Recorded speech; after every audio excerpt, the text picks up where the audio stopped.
The story begins with Linda Little arriving at Preston Corporation, where she works in strategy and planning. She hands over a report she spent weeks preparing to her coworker Donovan, who tells her she isn't needed in the upcoming board meeting. He assures her he will present the findings and make sure everyone knows the work is hers.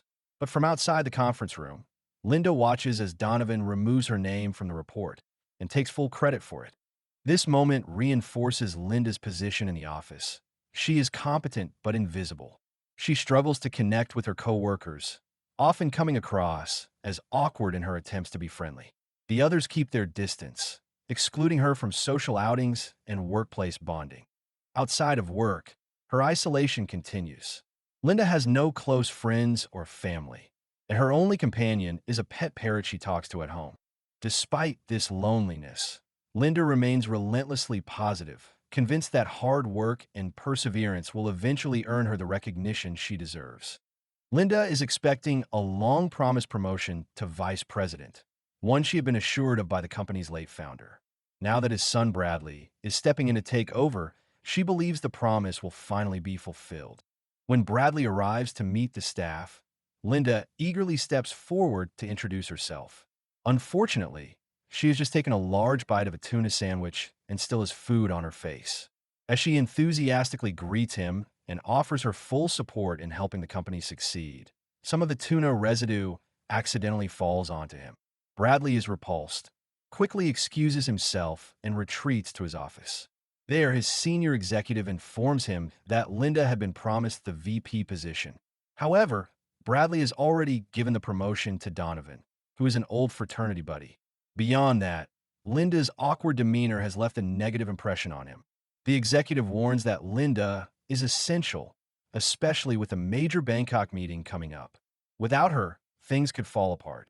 Bradley agrees she's useful, but instead of promoting her, he decides to keep her working behind the scenes to get Donovan up to speed and later move her somewhere she won't be seen. Linda learns from a coworker that she's been passed over for the promotion and that Donovan is the one getting it. She storms into Bradley's office while he's in the middle of an interview and demands to know why she didn't get the VP role she was promised. Bradley tells her that while she's excellent at her job, she isn't ready for a leadership position.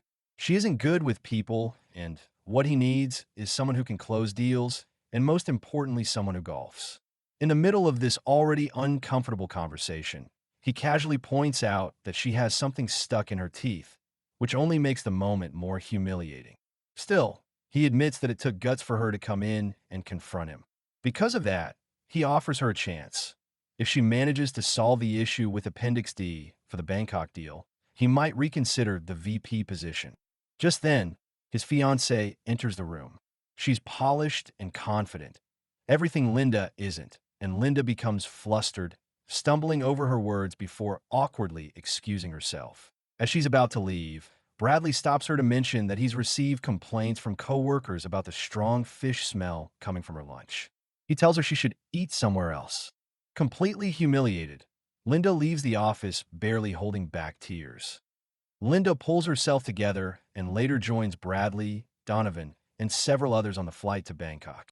She's excited about the trip and has managed to solve the problem with Appendix D. When she tries to tell Bradley, he dismisses it, and Donovan comments that she works too much. While Linda is writing up Appendix D during the flight, Donovan shows the others an old audition tape she made for Survivor, where she demonstrates her impressive survival skills. They laugh at it, assuming she's listening to music and can't hear them. Linda hears them mocking her, feels humiliated, and deletes the report. Shortly after, the plane encounters severe turbulence. Linda and Bradley remain strapped into their seats while others are thrown around the cabin. The plane suddenly depressurizes, blowing a hole in the side of the cabin. Donovan and another coworker struggle to hold on. Donovan demands Linda give up her seat and tries to force her out of it. In response, Linda stabs his hand with a fork, causing him to lose his grip. Donovan is sucked out of the plane, but his tie snags and he is dragged behind the plane until it hits the water. Linda frees herself and escapes, managing to grab onto a raft after the crash. The next morning, Linda wakes up on a beach on an island in the Gulf of Thailand. After walking for some time, she finds Bradley unconscious with an injured leg, and moves him to a safer spot. She makes a knife from sharp rock, cuts leaves, and builds a small shelter. She also creates cups from coconut shells and places them in the sand to collect rainwater. That night, a heavy storm hits. Linda stays under the shelter with Bradley, who remains unconscious. The following day, she finds that the coconut shells have collected water, and she gets super excited. Bradley wakes up, and she gives him water to drink. He is upset when he learns that Donovan died and that there are no other survivors, but he thanks Linda for saving him. Linda manages to make fire, catch fish, and cook it over the flames. She is in her element. She tries to feed Bradley, but he refuses to eat. Eventually, she feeds him herself, pushing the food into his mouth like she would with a child. The next day, she finds a conch shell and excitedly shows it to Bradley, who is irritated. He becomes upset that Linda is not actively trying to signal for help. He insists that being rescued should be their main priority. Linda responds that she has been focused on more immediate needs like shelter, water, and food. He attempts to stand, but cannot because of his injured leg. Linda tells him the leg is not broken and offers to help him up. He snaps at her not to touch him and reminds her that he is still her boss.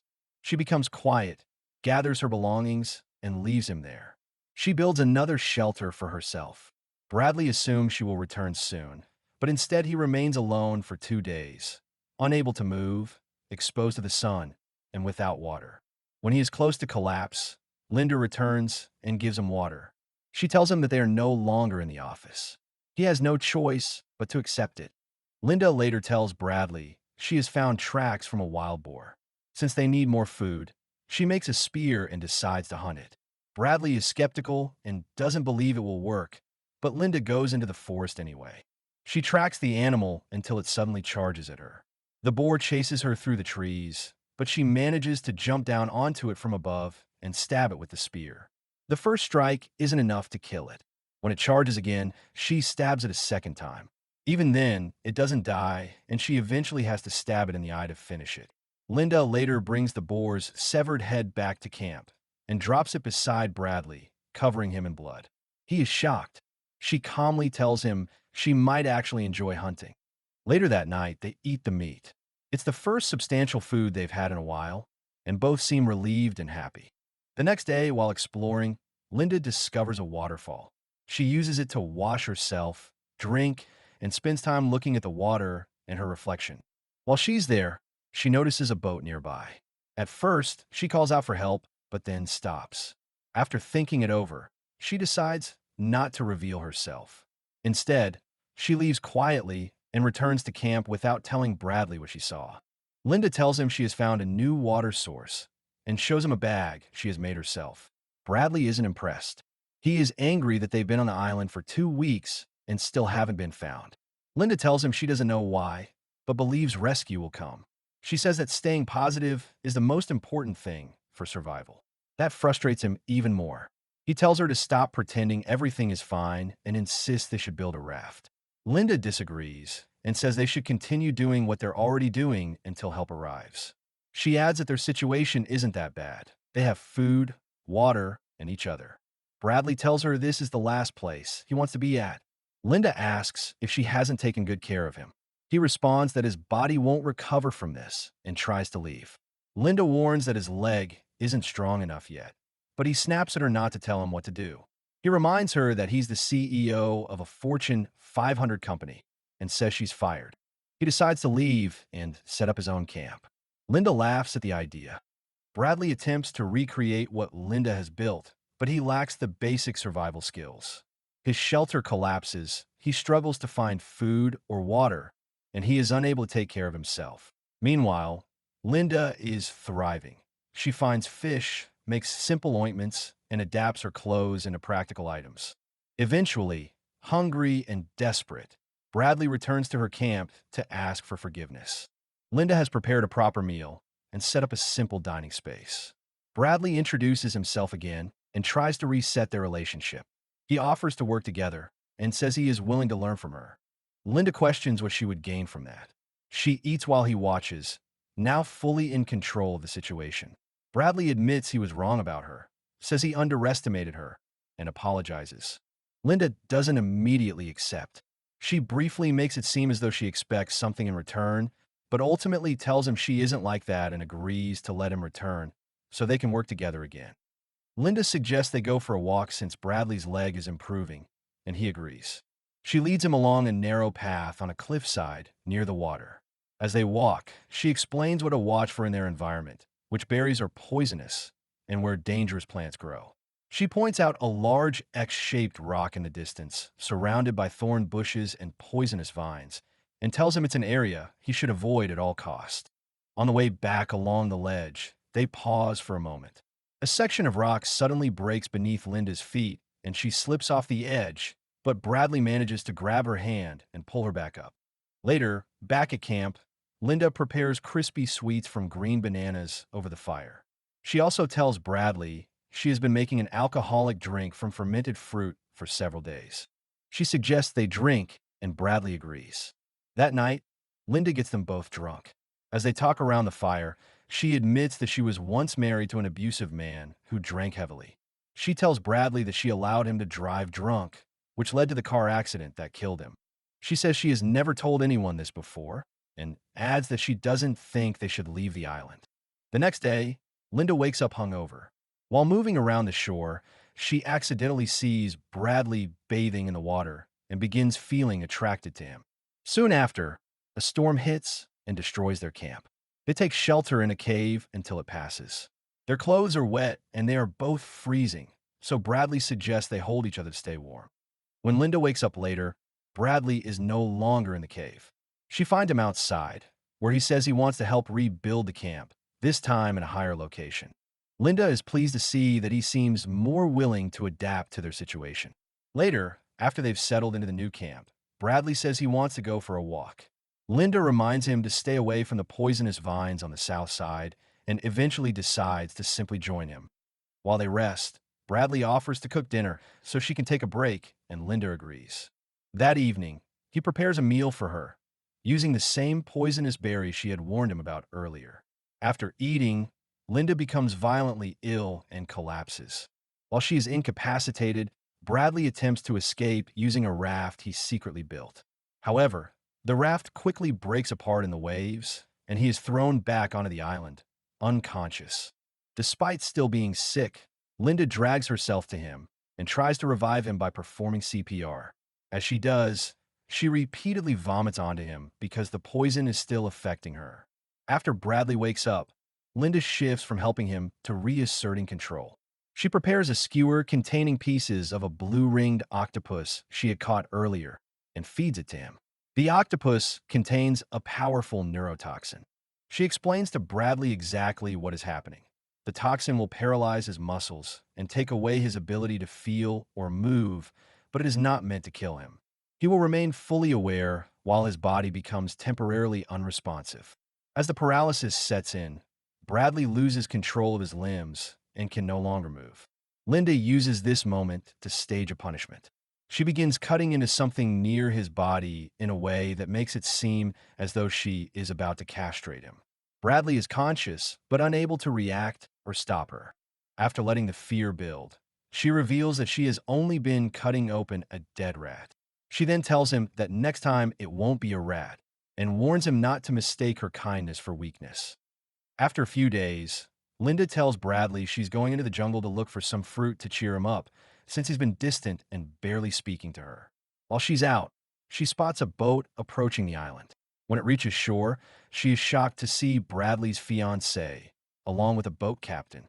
The fiancé rushes toward her and asks if Bradley is alive. Linda confirms that he is and says he's still on the island. As they begin heading toward him, Linda asks whether anyone else came on the rescue mission. The fiancé and the captain tell her it's just the two of them. Faced with the reality of being rescued and returning to her old life, Linda leads them toward the cliffside, claiming it's a shortcut. At one point, she lags behind, pretending to stop and tie her shoelace. As they move ahead, the fiancé steps onto the same unstable section of rock where Linda once slipped. The ground gives way beneath her. The captain tries to pull her up and calls for Linda to help. Linda hesitates. Instead of helping, she picks up a large rock and strikes the captain. He and the fiancé fall to their deaths. Linda returns to Bradley afterward, visibly withdrawn. When he suggests they go hunting, she refuses and says she needs a sick day. Later, she experiences a hallucination of Bradley's fiancée crawling onto the beach and calling her a murderer. Bradley later goes out on his own to hunt a boar. While searching near the shoreline, he notices an arm sticking out of the sand. He recognizes it immediately by the large diamond engagement ring on the hand. It's his fiancée's. He screams and runs back to camp, confronting Linda with the ring and demanding to know what happened. Under pressure, Linda admits that his fiancée is dead, but insists it was an accident. She claims his fiancée slipped while she was trying to lead her to Bradley. Bradley doesn't believe her. As Linda reaches for her knife, she realizes it's gone. Bradley already has it, so she runs. He chases her into the jungle, and the two fight. The struggle is violent. Linda is partially scalped, and Bradley almost gouges her eye out. Linda bites him hard and tears flesh from his body. During the chaos, Linda swallows the engagement ring. When Bradley charges at her again, he is stabbed in the side with a knife. Injured, he escapes deeper into the jungle. Eventually, he comes across a mansion hidden near the cliffside, the same place Linda had warned him never to approach because of the poisonous vines surrounding it. He makes his way inside. Through the building's speaker system, he hears Linda's voice. He searches for a weapon, but she tells him she has already gotten rid of the knives. Linda explains that the mansion belongs to a wealthy Wall Street billionaire. She had discovered it earlier and disabled the security system without anyone noticing. She then confesses that they could have been rescued long ago, but she wasn't ready to leave. When she first saw the boat from the waterfall, she also discovered the property and learned the security code from the caretakers. She broke in, collected supplies like food and water, and kept this hidden from Bradley so she could maintain control over their situation. Linda eventually appears inside the mansion holding a shotgun. Bradley tries to talk her out of shooting him. He tells her that he loves her and that she was right about everything. He says they can stay on the island together and make it work. Linda tells him she loves him too and says he didn't have to make things this difficult. But as she looks around the room, she notices that one of the horns from a nearby statue is missing. She realizes Bradley has been hiding it behind his back. Bradley lunges at her and manages to grab the shotgun, only to realize it isn't loaded. Before he can react, Linda pulls a golf club from the wall and knocks him to the ground. She then beats him to death with it. A year later, Linda has become a public figure after being rescued. She presents herself as the sole survivor of the crash and has taken control over Preston. She has also written a memoir based on her experience, offering survival advice centered around the idea that no one is coming to help and that people must save themselves. In the final scene, Linda drives away with her pet parrot, singing one way or another, before giving the camera a sinister look. The end. Thanks for watching. Don't forget to like and subscribe. And until next time.